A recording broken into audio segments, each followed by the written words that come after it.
So in today's video we're going a little bit French with a beef bourguignon, and this recipe is a traditional style French dish.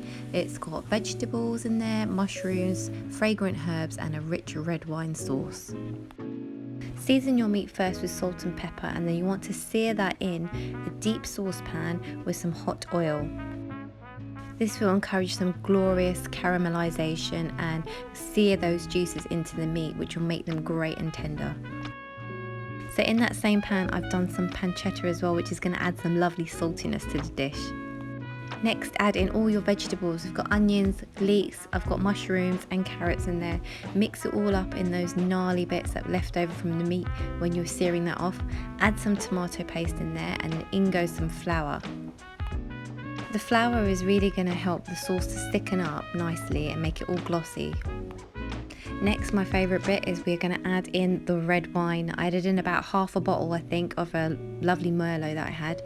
And on top of that, you're going to add in some beef stock to intensify the sauce.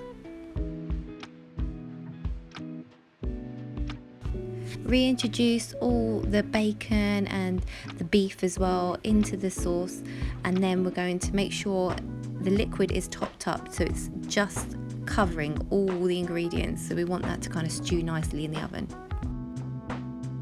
I literally have popped in some thyme and some bay leaves in there as well, and cut some garlic cloves.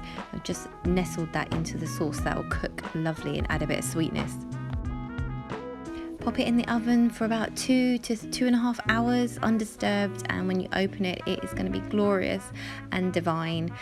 The meat will literally fall off the bone, the garlic is soft and sweet, and the vegetables are lovely and tender, and everything just marries well together. It is lovely. Whack it on some rice or some mashed potatoes, it's all good. Thanks for watching, guys.